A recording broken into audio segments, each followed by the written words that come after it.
Hello, my dear friends. How are you? I hope I find you all in good health and safe and sound. Welcome. Thank you for joining me here.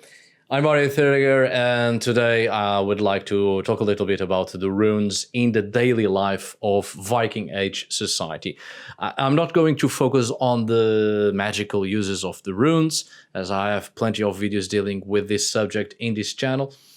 However, I would like to answer a few questions posed by my patrons in these past few months, precisely concerning the runes and certain subjects dealing with the runes. By the way, in one of my latest videos about Loki and the rune spells as well as medicinal plants linked to Loki, at some point I said Loki's oaths instead of oats when referring to one of the plants. And I've also pronounced dandelions instead of dandelions, and no one said a thing. It's like my haters don't even care anymore. So on dandelions, that's what happens when you have only read the word and never heard anyone pronounce it. Anyway, let us go straight to the subject, my dear friends. So there are, let's say, two types of rune productions.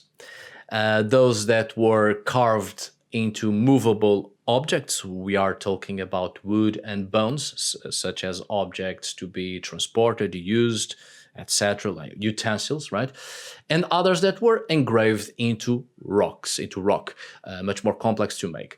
Unfortunately, little evidence remains of the first type due to the material being poorly preserved, perishable materials that are easily destroyed with time, with the vast majority of the runic corpus consisting of runic or rune stones. In the case of the second type, rune stones, we know that it was created by runic or rune masters, and the names of some of these masters, all men, by the way, have even been preserved, which is why we know it, which inevitably leads to a gender reference, right? Women were excluded from this profession until, that is, some new runestone appears in which the person that has carved them was a woman, but so far all men. Some runestones were also carved by skulls, artisans, law speakers, and political and religious leaders. We do not know exactly how the rune masters were trained, but most probably had some kind of connection with the aristocracy or even belonged to the upper classes of society. But we also do not know in detail the social impact of their work. Some researchers believe that they formed a specific group within society, but there is no solid evidence in this regard. Considering that later surviving runic poems were mostly a way of preserving written knowledge that facilitated the learning of runes on how to read and write them by comparing key elements to each runic character and their grammatical and phonetic value, it is possible indeed that Old Norse society already had some kind of narrative or oral poetry, most likely in relation to the runes to facilitate their learning, and this may have been the main method of training for runic masters. Although the runic poems that have come down to us, that have survived until our days today, are quite late, but may be compilations of the earlier exclusively oral tradition during the Viking Age. Another question is, who read the runes? The vast majority of people in Viking Age Scandinavia were not literate, with rune reading and writing being much more common among the aristocracy, some warriors, royalty, merchants and craftsmen as well. The last two being part of the cities of the great cities of the time, such as Ribe, Hydeby, and Birka. The teaching of such skills must have been cultivated and expanded from a family base, right, or through learning a specific trade such as blacksmithing, sculpture, and other crafts. Poor peasants in the rural world had no literacy or even knowledge of runes. Merchants used runes both to label products as well as in weight, right? And even in perhaps in enchantments such as the skull of Rib, which some scholars argue it wasn't an enchantment at all in this particular case. But well, no time to elaborate on that in this video, perhaps on a future video. As for the use of runes to label products, they may have been used by some merchants as symbols whose connotation is linked to specific products, and therefore there may not have been a literary understanding of the runes in these cases by some merchants, as we see throughout the Middle Ages, the use of various symbols for this very purpose without people actually knowing how to read them, but only used as symbolism, right? However, in many cases, we see that the great majority of merchants of the time were literate. The same thing goes to craftsmen.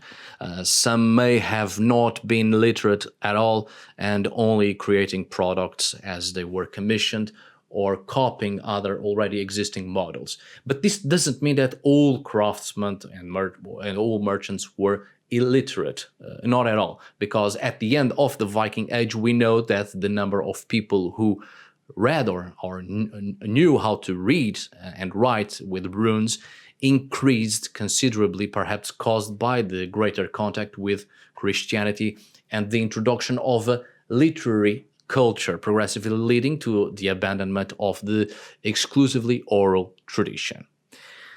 By the way, no inscriptions of prophetesses, seeresses, the Volur, have been found. Nothing at all so far, indicating both that the runes were not used in divination and that they were not necessarily linked to the world of magic, although some runic inscriptions contain curses and enchantments indeed, as already discussed here in previous videos that you can see in the description of this video down below, but very specific cases and not for a direct magical use, but an indirect intention. For more information on those subjects, check the previous videos, if you don't mind, please, and thank you in advance. So, what were the runes used for in the Viking Age? Well, runes were an alphabetical system for recording messages and short texts. The vast majority of runestones were intended for memorial purposes, but there are runes, runic inscriptions for everyday records, commercial records, and practical purposes such as marking the ownership of objects like combs, tools, personal objects, etc. It is also important to keep in mind, in addition to the social differences in the production and reading of runic texts, the spatial issues, the geography issues, right? For instance, Norway produced few inscriptions, unlike Sweden and Denmark, and Iceland practically none. Although there are few runic texts involving magic and pre-Christian beliefs, indeed, they exist and demonstrate the cultural importance of myths and the supernatural world in everyday life in the Viking Age, which was side by side with issues such as politics and social hierarchies. What I'm saying here is that the few runic texts that mention gods and goddesses and other entities and elements from mythology and religion did not have a magical purpose, but rather using such texts and the myths to express political issues and to express the authority of the higher social classes and to define and fix the social hierarchies by evoking the myths and linking such higher social classes to the very divine as a form of economic, political, military, and social control of the lower classes, subjects of the aristocracy. One of the greatest difficulties for people to understand the historical meaning and practical uses of runes in the Viking Age, as well as within the Old Norse society and the early Nordic Middle Ages, is due to the esoteric views and approaches to the subject. The main modern reception and approaches of or to the runes initially developed in the 17th century and continuing especially within the New Age movement in the 20th century already. Among the main approaches of this esoteric view are the understandings of runes as an oracular system and as a means for self-knowledge. This has already been discussed on this channel countless times, and many of you already know my opinion on the subject. But it is important to remember that, for instance, after the 1980s, runes also began to be used with spiritual associations and in the search for money and power, generally provided by gurus, guardians of lost or inaccessible knowledge or ancestral knowledge only that they have kept, according to them, obviously advertising their own inventions that have nothing to do with history, but rather with the esoteric influence of the New Age movement. In Neopaganism, runes have a very objective character as symbols of identity, serving both as a communication with the world of the gods and social interests and status. Let's say the infiltration and the diffusion of esoteric references in neo-pagan and reconstructionist movements, as well as the influence of extremist ideologies, will vary according to the country, the region, and the followers. For more information on these last subjects concerning how the runes came to be linked to esotericism and New Age concepts of spirituality, again, if you please check the description of this video. And in advance, thank you very much. So, my dear friends, I do hope this video was useful. I hope by answering some of my patrons' questions, I could be of service. Consider becoming a patron if you want to contribute to these studies and help me to carry on with them, with all of this. Thank you so much for watching and for listening. Thank you for your time. My dear friends, as always, tack för idag. Thanks for today.